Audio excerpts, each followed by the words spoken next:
It's a worldwide urban radio network. Good evening, you're now tuning into The Mix on the Road, and today we're headed to Charm City, Baltimore, Maryland, to the Black Artist Fair hosted by Keista Linus, featuring Black Chakra, as well as many other poets. Also with guest appearance from Creative Minds, Chef Mo. Also, big shout out to the vending machine. Let's get it.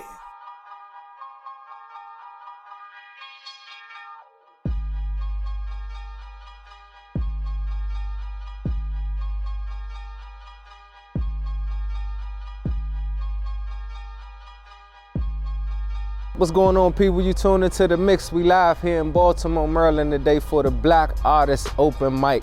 Y'all come on, let's go check it out. Also, we're gonna be interviewing Chef Mo as well, man. She got some good, delicious food she cooking up for the people here today in Baltimore. Hey, y'all come in here and kick it with me this evening. Let's go.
What's going on, people? I'm over here with Chef Mo, man. It's live. First of all, I want to say I appreciate her for giving us her time. She in here cooking up some good, healthy treats for the people out there. Hey, people, this is that time for y'all to get in tune with your health.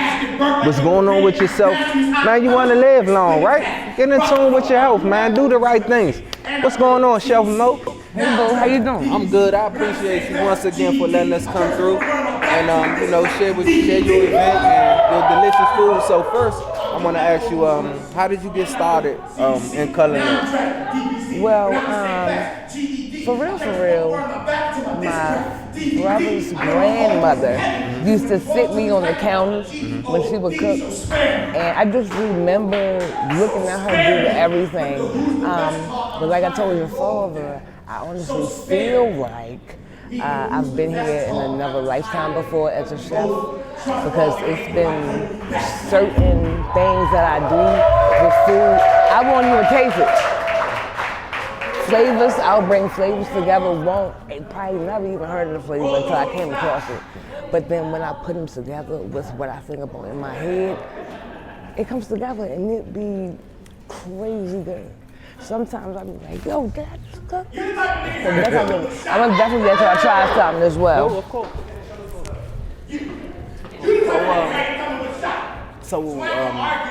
Your meal preparation, I would say, it's safe to say, it's like an artist putting together a painting or definitely art. Definitely art. Edible art. Edible art. That's right. So, tell us about a couple of dishes that you cooked today. Okay, so if we look at the menu, I name my stuff after things because it has so many ingredients, and it just wouldn't be right to say all those ingredients for the topic of it. So tonight we have the harbor, which is my rendition on a crab cake egg roll that I dip in chickpea batter, then toss in a cheese crumble, and then we fry it on up. But it's also vegan based, so it has everything that I do cook is vegan based. So even if it's wild caught seafood or whatever, the base of that is gonna be vegan. My soup, sauces, dressings are all vegan and they're all made from scratch. So then we also have the Fells Point, which is pretty much a shrimp boil in a bowl. Everything you have, you normally get in the bowl, you get in the bowl, but you get it over my vegan jambalaya. You see what I'm saying? Dope. And then I even made a homemade beer butter for that. So I mean, everything is, I have my mains and then my plant-based, my sides, my drinks. And even, you can see, I ain't even playing no games with the snacks. Okay. I ain't even playing no game with the snacks. Okay. It's all about the health over here. Yeah. It's all about the health. And tell our peoples out there in this day and time, like you know, with all the different diseases and things like that going around, how important is it for you to eat healthy? Beyond important. Things that we're eating right now is food-like. It is not food. When you think about it, you have a gorilla.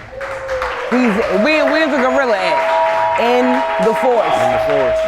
How is he so strong if he don't eat meat? Right. Think about that. Right. Plants give us the frequencies that we need to vibrate higher on a different level, which is why there's a corona out, you feel me? Corona is out on purpose. They want to keep us below our frequency.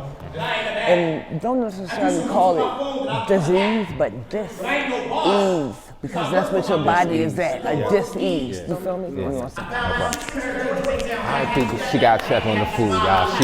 She multitasking, so y'all got to bear with us, all right? Meantime, we'll go back to the poets. Hold what's in her bun. That's something that can beat you in. So put down that gun, because man ain't spelled G-U-N. You don't have to run the street like the blood of your boys. Use your hands to build, not destroy. This is what I should have told my friends, my students, my cousin, and all the young men who died around me. My failure is their funeral, so let me get through to you. And I said, who gonna bury your mother if you are ready in the grave? Don't you see the irony? How your family will never be whole if you get put in one.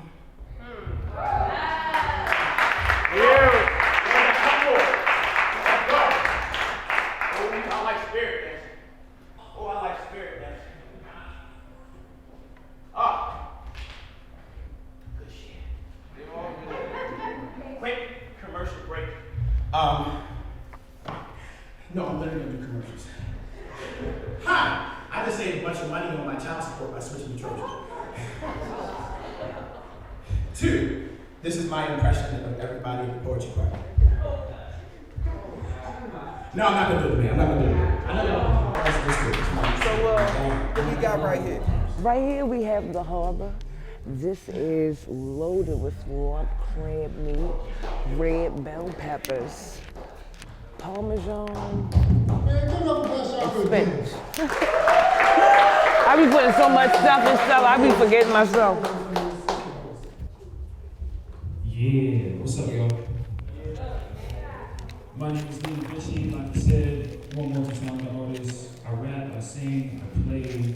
And then it gets topped. I write poems.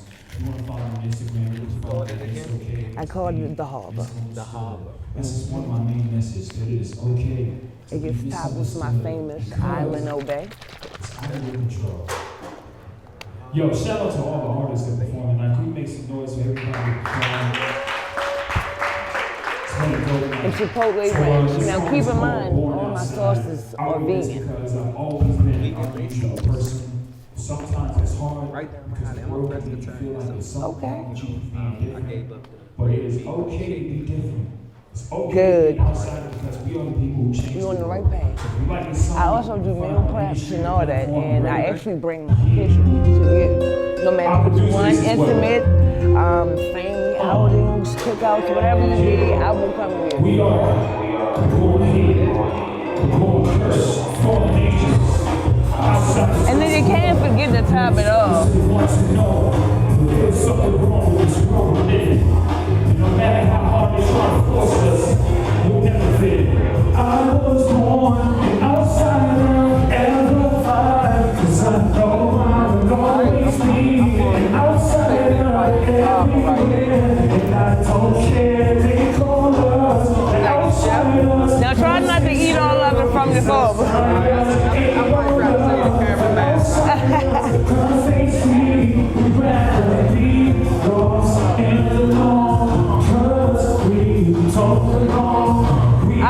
with love. I want to heal my people. Take my hand and walk with me. Let me see what you believe. Do you think you show me free? If you love, listen to Let me try a little bit of Of course. from this world that we both hate till I see that all they're saying is that we were meant to be. Cause and along, cause we don't belong. Yeah, fresh, hot and fresh. That's how I like it. That's how I like to eat.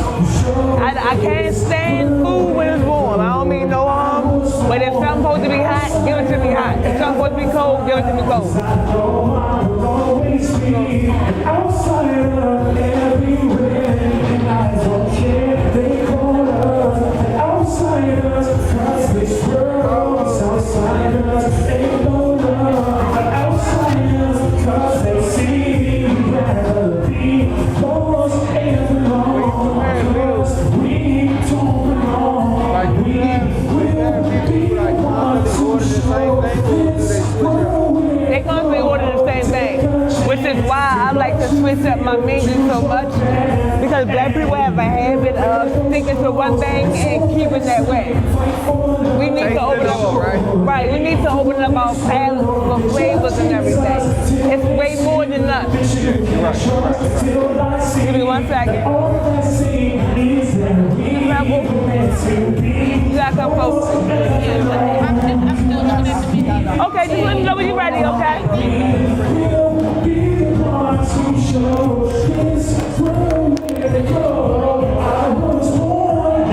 Yeah, but I cook with intention.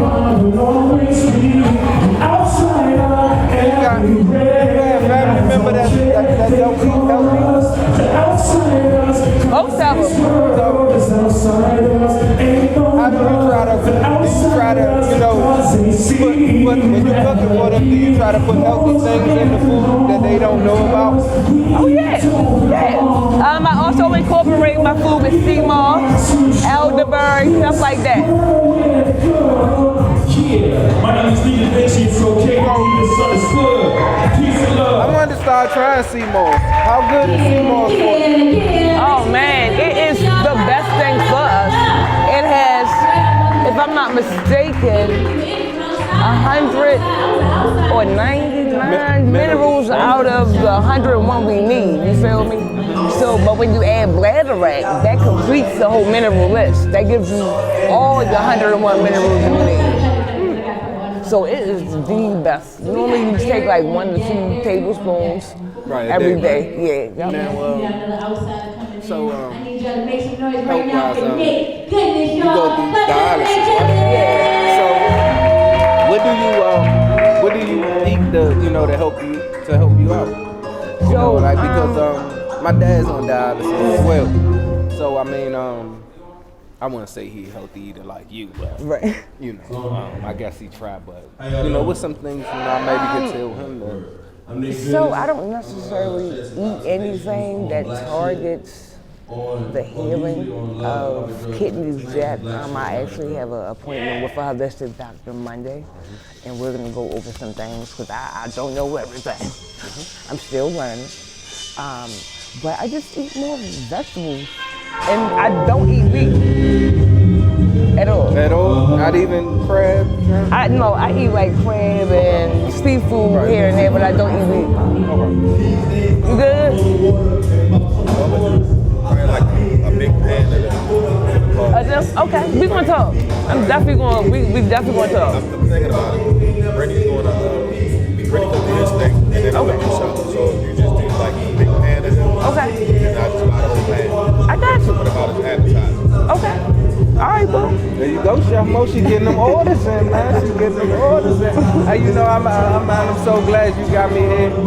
You know, we supposed to did this about 2 or 3 weeks ago, but look at God. Things happen Look for a reason. how it work out. You know, this couldn't be more better. No, you know what it I'm could. saying? We got the good poets in the building. We cooking this good food. But in the meantime, I know you got a line for me. Look at her line. She got a line forming over here, man. So let me let her get to her customers and we catch her. All right. I think I should. We at the Black Artist Open Mic and it's looking real dope in here. So, come on, I got some people for us to interview. Let's go. I got the lovely Miss Bean Pie. Lovely Miss Bean Pie here. She giving me a second of her time. So why don't you give our audience out there a little bit of insight of what you got going on? Alright. Hey guys, it's your girl Bean Pie. Beans grow, pie spread, and friends grow through our communities. So I have a business called TVM. It stands for the vending machine. No, I do not sell vending machines. What I do is I am a vending machine. I vend on behalf of small businesses, artists. You got collectibles, you got things you want to sell so that you can make residual income and save your time. You know what I mean? Like, you are freeing yourself when you have residual income. We are trying to build generational wealth. We're trying to build community wealth. We're not trying to keep selling our time. We are trying to now sell our artistry and use artistry as our therapy. So now we can use our therapy to capitalize on our lives so we can free ourselves to work in purpose. This is a big thing. It's more about the community freeing themselves so that we can start talking about unity, so we can start talking about the kids, so we can start talking about other things by making residual income with each other.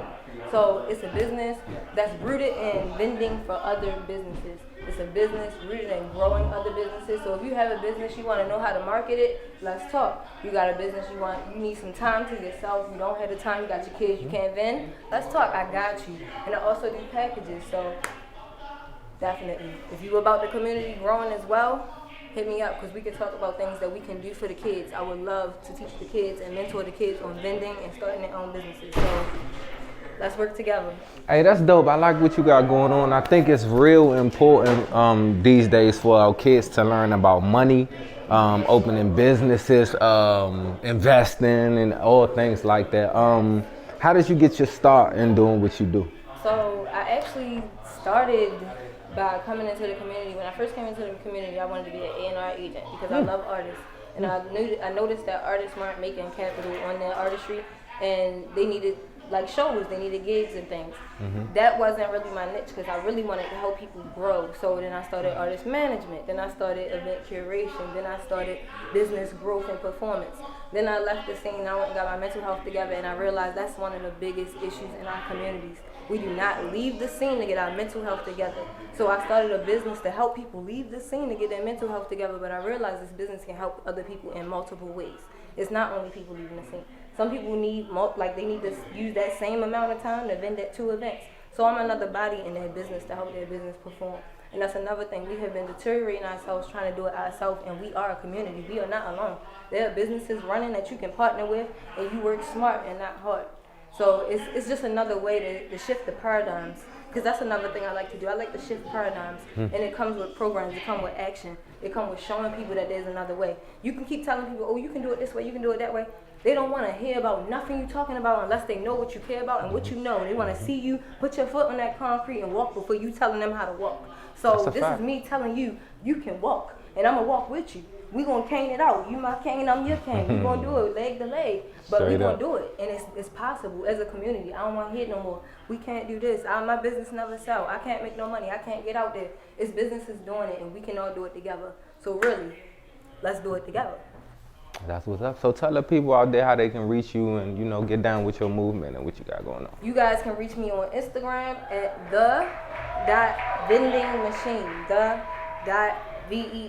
the.vending machine. And we got all of the stuff on the page. If you need any help, you can message me. I'm personal, so I definitely make sure that I talk to you about your business, your goals. One thing is business and goals. Your business is your artistry. And artistry, when you're selling art for somebody, you go to a gallery, what do? They have integrity of the art. They tell you what the art is about, who it was made by, why. They put it on the wall. It has great presentation. And I feel like your business is an art, so I'm going to treat your business the same way as I would treat an art piece hanging on the wall. So definitely, hit us up at the.vending machine.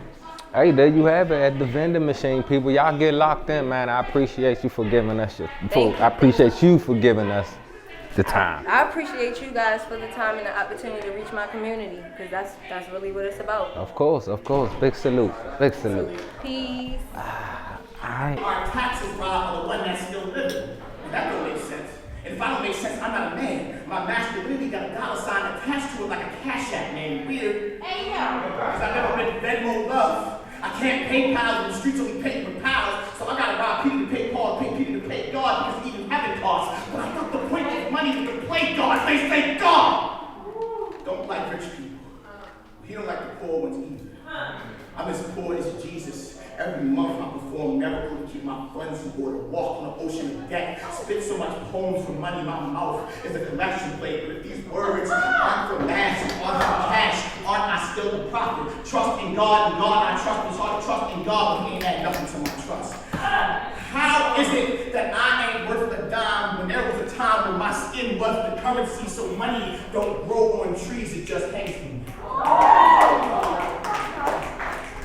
Niggas smoking blunts trying to blow away this pain. You see, poverty is the father who can't afford your Christmas gift, but capitalism is the uncle who sits you in his lap for a couple of bucks, and either way your presence is fucked. And it's all because of cream creates ruthless, evil American monsters. Can't rest even a moment. Fucking money I can't remember even actually making. Cash moves everything around me. Like my dollar is a collar on my neck.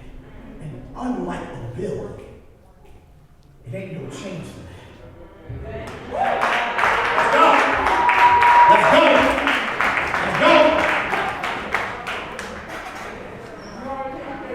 You can't go twice. Come on.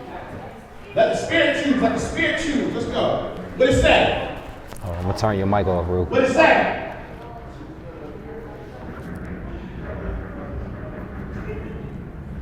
To go. Before you pick up that gun and do something dumb, I just thought I'd ask, who gonna bury your mother if you already in the grave? I figured it was pertinent, since you want to fast track to a funeral home. You cutting them off and providing you going new to your home. You're supposed to put knowledge in your hand, not bullets. You got a two to your dome, not two to your dome. Your brother carries all his lunches in bags, leaking like the ceiling your mother couldn't get fixed. I just thought I'd remind you, he can't afford no box of cereal. All he wanted was pop, but you out here trying to be a killer. Cereal, all you wanted was pop. Really, what you needed was an aunt in the house, someone to put food in their mouth. All you wanted was pop. Someone to hold you accountable the way you hold a pistol, or the way your grandmother held songs and sang church songs, but her eyes were on the sparrow, your eyes were on the desert eagle. But who gonna bury your mother if you already in the grave? Her and your aunt ain't seen eye to eye since you was J-high. Can't depend on your uncles because they high. Outcasts finding love below their veins, but these hits ain't heavy, y'all. The heaviness of hurt weighs y'all, plus it feels like y'all wait and block y'all way in project hallways where holidays turn to holidays. Gunshot, sun drop, morning, she yelling sunrise, but sun lays from heat in his skin. Sun rays, she could raise her son. That's when your brother died, since then you had to raise your son. You raised together, they burst the beef pocket to fit, raise your bone. You out here trying to be an apex predator, but it's your mother's hands that smell like prey. She's been trying to keep them together like your family, but they are a torn shoe bottom that has seen too many miles. Translation, their souls have been through too much to heal. But you, you're a guardian in the ghetto, you're a Buddhist priest in a war zone. You Judas crucifying himself. You think what I'm saying is empty, but these tips aren't hollow. Bullet point these before you point that barrel. Your mother knows what you can be, son, and it's more than that BS you in. That casket weighs a ton, like the picture of your homeboy. All right, man. Just got off the stage, man. Guy right here, Black Chakra. What's up, brother? Man, you real interesting brother, man. Thank you. What's going on with you, man? Nothing much, man. Happy to have the opportunity to perform. Yeah. Black ARTISTRY Poetry Party Edition. Happy to feature. Feels good to do a long set. Feels good. Yeah. So how do you get your creativity? How do you get those juices flowing, man? One, I'm big into hip hop, and what I learned from years of being an MC is it's continuous. You know, think about Kendrick Lamar right now. What is the biggest critique on him right now? Where's his album? Yeah. Where's your album? Yeah. People expect you to create so consistently, and what I learned as a spoken word artists don't. There are many poets who write, but spoken word artists specifically are spending a lot of time trying to master 4 or 5 pieces every 2-3 years. For me, what I learned from emceeing is, well, if you are consistent with the great writing, lyricism, and message, then you can produce multiple poems at a time. Like, I did, 7 poems tonight, I think? And there's 30 more up here. You know what I'm saying? Wow. What seems like a lot until you realize Jay-Z has how many CDs? Yeah. I went to a Jay-Z concert. It was amazing. He did like 20 some odd songs. Right. And I thought to myself, that's 20 poems. So that's one of the ways I get my creativity. I'm consistently thinking about a rapper's ethic. Okay. A rapper's work ethic is something that poets should mimic. Not a rapper's ego, Right, but the a rapper's ethic. work ethic. Yeah, Absolutely. yeah, definitely. And two, I would say the second thing that inspires me is America being on its shit. Yeah. And as you heard from my set, I'm very much about talking about the issues that plague us as a people. And you know, there are times I wish, you know, I could pull myself away from that, but I try to. Like, I remember Crystal Valentine, she has this poem called Black Privilege. Mm-hmm. And she said, I tried writing a love poem once, and my pen didn't trust me. It thought I was trading in this noose for a pearl necklace. And that line was powerful to me. And then, about 2 years ago, I was in the middle of writing a love poem. I swear to God, I had literally just put the title on the paper. Because I was like, yeah, it's about time I write another love poem. It's been a minute. The moment I started writing, I got a text that said Nipsey died. Wow. And I threw my fucking book down, I threw my fucking pen down. I know Nipsey's death had nothing to do with me, but I felt like it was fate's way of telling me, like, you're not done with this. You're not done. To the point where I had an ex once asked me, she said, how come you never write poems about me? And I was like, you don't want to be what inspires my pen. Yeah. I speak on the plight of my people, and specifically I speak on the plight of my people from the perspective of a Baltimore black man. Because I feel like that Baltimore boy, I would watch all these poetry videos on YouTube and I would never see him. I'm like, where is he? Where's his story? And I didn't like that our story as black men of Baltimore wasn't on a national stage, so that's what inspires me. Straight up. With things happening like here with Freddie Gray, and you know what's going on in the world today with the police brutality, man. How does that make you feel when you see we in the midst of a pandemic and we still having, you know, we on the brink of the world going crazy, you know, from this pandemic, but yet we still having police brutality and even senseless black on black crime amongst each other, man. Evil is persistent. Evil never cared about disease. You look back in the ancient times when the Black Plague was going on. Did execution stop? Did they stop beheadings? Did they stop pushing religion onto people? Right. No, it was still very much apparent. The pandemic is nothing compared to the plague. The plague that is self-hate, the plague that is crime, the plague that is racism, the plague that is poverty. And as long as those epidemics are still going on, nothing matters. Nothing else matters. You see something crazy like people stuck in their house. People stir crazy. You know, how many videos of black murders have there been before George Floyd? You know, you can go back to Rodney King. That shit's on camera. But the thing about the pandemic and the George Floyd thing is people couldn't look away. Right. Everybody was glued. I'm here. I can't leave. The world that I used to distract me from these black issues is now closed. And that shit made people so mad that it was a global protest. Every state in the country said no fucking more.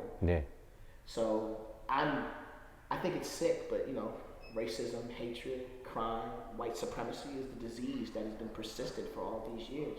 And the most frightening thing is the cure is Black Death. Straight up. Just like Jesus, a black man gotta die for people to realize something is wrong with their way of thinking. And I think that's sick. I feel like we have to stop falling for the pacifier.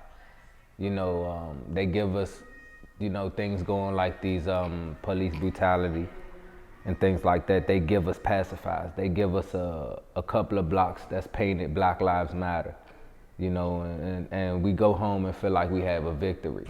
You know, they find a officer guilty, but haven't gave out this length of time yet, but we accepting the guilty verdicts. You know, I think once we stop falling for pacifier, then I think we might be a little better, maybe. I think the reason that white people don't respect us and fear us are running in tandem. It's because they are a people of violence. If they got freed, there would have been another war. After the Civil War, if this was reversed, white people would have been freed and would have killed everybody. They're staging coups. This is what they do. They have always feared their place in our existence as humans because of they're not as physically strong. I mean, we taught the motherfuckers how to bathe, for God's sakes, you know what I'm saying? So because they've always feared their position, their first mindset is attack. But we're an intelligent people. Our first mindset is to build. You know what I'm saying? Eurocentricity is a triangular system. I need this and this so I can stay up here. Where Afrocentricity is a circular system. It's a community where we consistently build. So I think the reason that they don't respect us and they fear us is the same because we didn't do anything. Because after we got our freedom, we literally looked at them and were like, that was it. Niggas never had beef with you, bro. It was never a problem. This is all shit y'all started. We just wanted our land. And then after the Civil War, the murders didn't stop. There are still lynchings in the South to this day. Jim Crow. Do you know in the South, they were killing so many elected black officials? Because that's what happened. They started electing black officials after slavery, and they started giving badges to people who weren't even officers to kill them. The president had to write a letter to the South saying, listen, I'll stop putting black officials in office if you stop killing them. Yeah, so I think those things lull us over because we don't want to grasp the true idea, which is somebody might have to have their fear justified. Somebody might have to actually get hurt. And we be thinking to ourselves that they got the power, they got the numbers. No. Colored people outnumber Caucasians on this planet by a lot. A whole lot. The statistics just lie. Yeah, the statistics just lie. And you think it's an accident that the toughest, strongest, most violent of us are in prison? It's not just for labor. They want them there. Because if they stay out here and get the same amount of wokeness and education that they're getting behind those bars, I'll get them down. When Colin Kaepernick first kneeled, and white people was mad, even though it was a white fucking soldier who gave him the idea. He first did it. He first did something, and he didn't stand, and this white soldier was so offended. Colin Kaepernick hit this white soldier up like, I'm sorry I offended you. I don't want to do that. He was like, yes, I know what you mean, but that flag, it means too much. So he's like, something you could do that's not disrespectful. He said not disrespectful. You can kneel. We kneel for our dead. We kneel to honor God. Right. And they got mad at that. Think of it like this. We think of a football player. You're thinking about somebody who is physically strong enough to rip you in half. Runs at people his size and bigger daily for a living. This is someone with enough money to hire assassins, murderers from all across the globe and pay them good. This is someone with the influences to get into a politician's house. This is someone with the influence to get into a police station. And that's the problem. Slip a blood bomb in there. These men can do all those things, and they were scared and upset when he chose to kneel. That comes from this fear. This fear that Public Enemy talked about, this fear of a black planet, this fear of knowing that black people will rise. And when it happens, it'll happen just like that, and it won't be televised. Now I'm gonna wrap this up real quick, man. It's been a dope interview with you too. Also, I want to get you. We have a show too, The Mix. It's on the Worldwide Urban Radio Network. We're on all streaming platforms. I definitely at some point want to get you to stop past the show, do some poetry, cause you're dope at it, man. You're definitely dope. It be lit, man. And, spend some little time with us on the show. We do Zoom interviews. But one more question. I want to wrap it up. How as much as it is important for you to talk about the problems, how much more is it important to spit the solution? Spitting the solution is always dangerous because that's the part that people have a problem with. White people specifically, white supremacy. Stand-up comedians do it. but they hide it in jokes. Yeah. So because they hide it in jokes, they're able to spit the truth without fear and solution. While political speakers do it with no law of laugh when they're murdered. As a poet, I stand on the same side as a stand-up comedian. I offer the solution in the poem. In the poem. How to liberate yourself, how to free yourself of these feelings, how to free yourself from white supremacy. If I was going to say it outside of the poem, it would simply be that black people need their own education and their own economics, the two most important E's there are.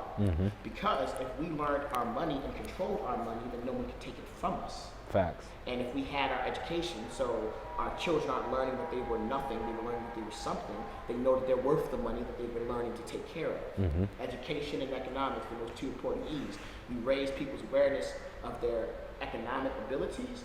So many problems with black people currently is they don't know shit about money. I was raised in a house that don't know shit about money. Facts. I was raised in a house that don't know shit about money. My mother don't know Money, about credit, investment. Credit, none of that shit. None of that shit. I don't know none of that shit myself. I'm learning as an adult. I have a black manager so that I know my money is in the hands of someone who looks like me. Because that's all I could trust. And my manager, before he was my manager, was one of my closest friends. You know what I'm saying? So I was like, this is a natural transition for me. Because I'm trusting someone I already trusted with my money. But learning these things has been difficult. And I realized it's something that we should have learned our whole lives because it's something that white people learn. Of course.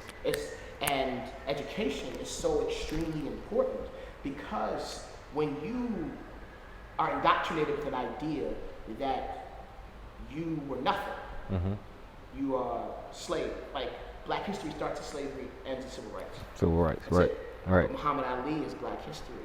Michael Jordan is black history. Right. Khalid Muhammad is black history. Like these people are important and they're just not in the books. Now I know they added now, Barack. I'm like, okay, but there's like 500 people between him. You know, black history has to be celebrated in a whole or not at all. Facts. And most of America is choosing not at all, which is why we must become in control of our own education. Because when you control your education, you control your narrative. We learn that the education of the victor. The victor, which is caucasity, which is white supremacy, they tell you your story.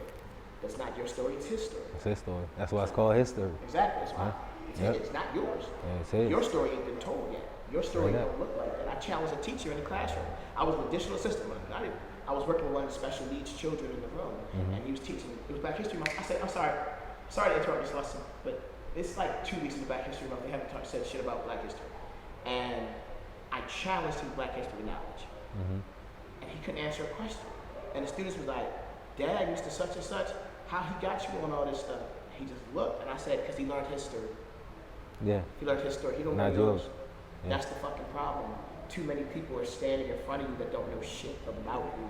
Facts. And you should be angry at that. But teaching them to be angry at that, that's where translating the truth and giving solutions becomes difficult.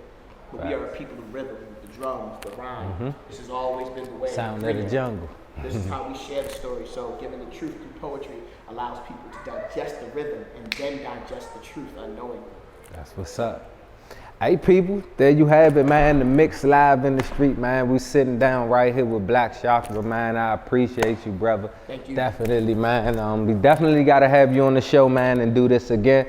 Definitely a brother with some big knowledge, man. And tell everybody where they can get you at and everything you got going on, brother. My name is Black Chakra 88 on Instagram and Twitter. BLACK CHAKRA 88 on Instagram and Twitter. You can cop my book off Amazon. That's Black Hero the Mixtape by Jacob Mayburn. I named the book a mixtape to fool my niggas on the corner and shit. I want your mixtape. Here, cop a book, motherfucker. Read. Thank you for your time, man. All right, brother. Appreciate it. I have Chef Mo, mom and sister. How did you ladies enjoy yourself this evening? You liked it? What was the best part you liked about it?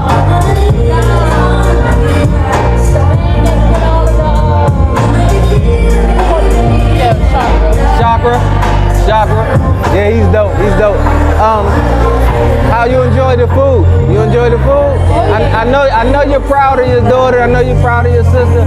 You know, doing events. I I got to meet her and learn a little bit about Chef Mo. I think she dope. On top of that, our birthday a day apart. But when she preparing meals in the house, right? I know it's a lot of healthy stuff. Do y'all eat regular? Y'all eat meat? No. So y'all on the healthy tip too. So how hard was it for y'all to make that transition? It was real hard. Yeah. You notice a difference in your body? Yeah, more energy, right?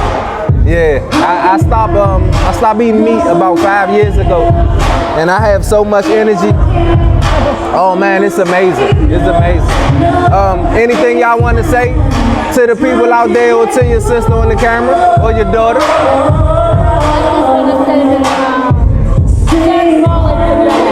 Chef Mo is the best. Thank you. Really F with you. They saw you right there. Wow. When I show you the building be lit with all types of people. This is beyond the blessing, boo. Poetry brings peace. I can't even put the words in perspective, but I am beyond grateful, overwhelmed gratefulness. It's your time, you know what I'm saying? Sometimes when you gotta embrace this moment, you know what I'm saying, and go for it. You know, not every day in life people like you gonna be blessed with this time, and you know, to be able to do it. Take full advantage of it and go for it, cause you only got one shot. You only gonna get one shot. I love what you're doing, man. I'm speechless, man. This probably, like, since I've been in the radio, this probably like my second event. One was a clothing and painting event, but this right here, I like the environment, the atmosphere, and the people. Especially you dope. Big salute to you. Got me a new friend here doing her thing. I'm definitely gonna give me some dishes. I need some dishes, straight up. I come through, I come down, I'll cook it right in your house for you. You ain't even gotta come to me. Do you do stuff with fruit? I do fruit. I even infuse shit, my nigga. I do infuse chocolate covered fruit. I ain't playing with it. Okay. All right, that's a bet. That's a bet. So it's been fun here, y'all, with the mix. We in the street. Chef Mo. Big salute to Chef Mo. Big salute to you for even wanting to get to know what I'm about. Good. That's what we do here on the Worldwide Urban Radio Network. Man, we for all the underdogs, man. I'm an underdog, man. So I got to roll with my people, man. That's what I do. We here for the people like you, and we're gonna stand behind y'all 100%. Hey, every Wednesday, y'all is going down right here, the Poetry Slam. Make sure y'all get in the building, man. Straight up. Yo. Artists, business owners, poets, comedians, community leaders, activists, managers, authors, directors, actors, culinary artists, choreographers, and more. Tune into The Mix, brought to you by the Worldwide Urban Radio Network. We building bridges. It's a Worldwide Urban Radio Network.